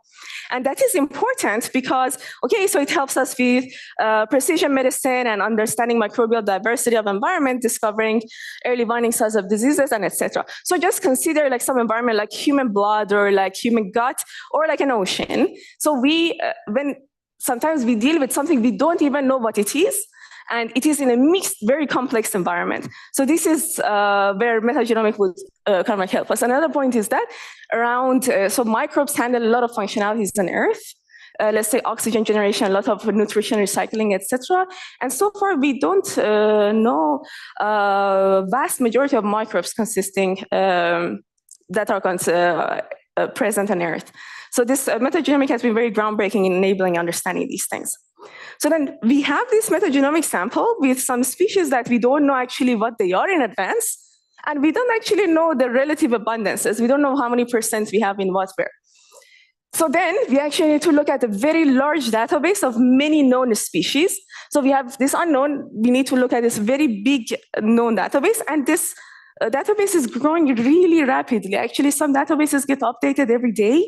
And overall, over a few months, their size doubles because we don't know, as I said, most of the microbes on Earth. And then when they discover, we add. So this is a very ongoing field of research, right? So we're working with this massive data.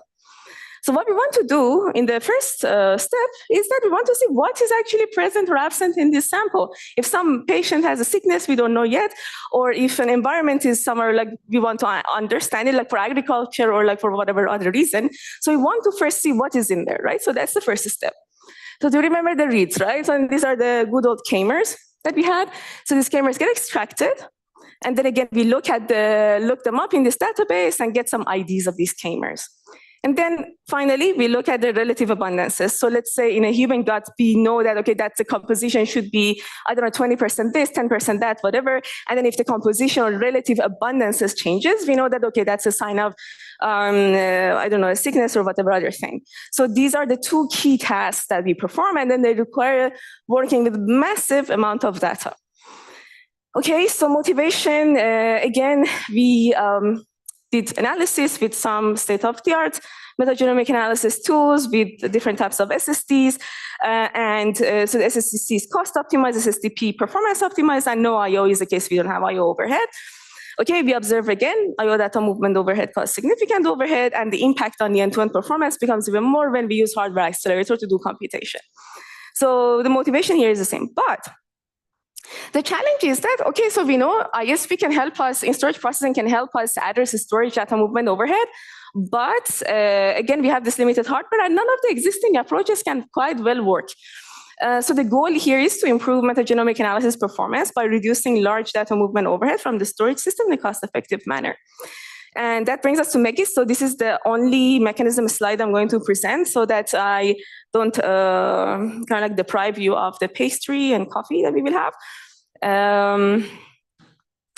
Okay, so it's the first storage processing system for metagenomics. And the key idea is to do something like cooperative ISP for metagenomics. So here we are enabling a synergistic hardware software co-design between the storage system and the host system itself, so that we can capitalize or like benefit from whatever good thing happens inside the SSD and whatever thing that can happen outside the SSD.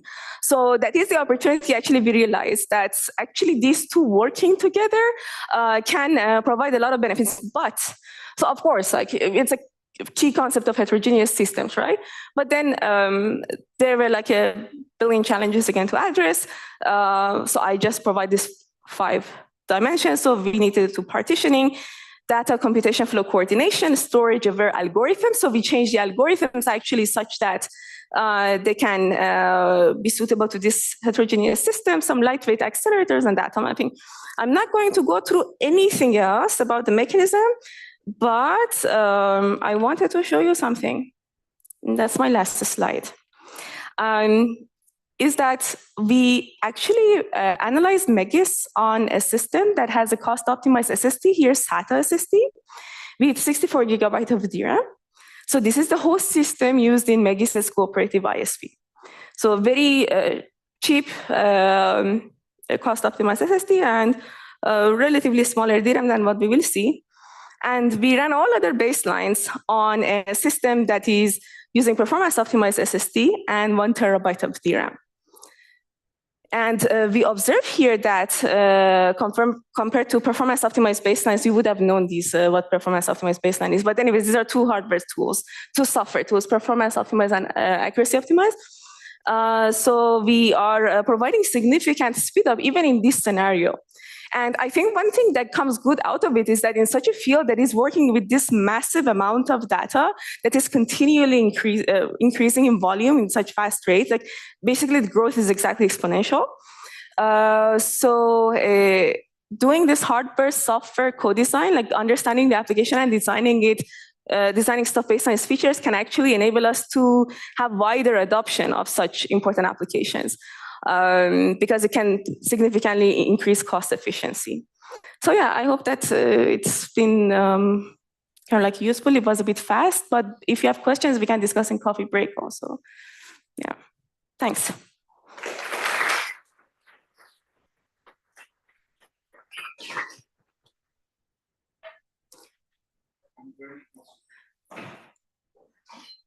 We can discuss it, yeah.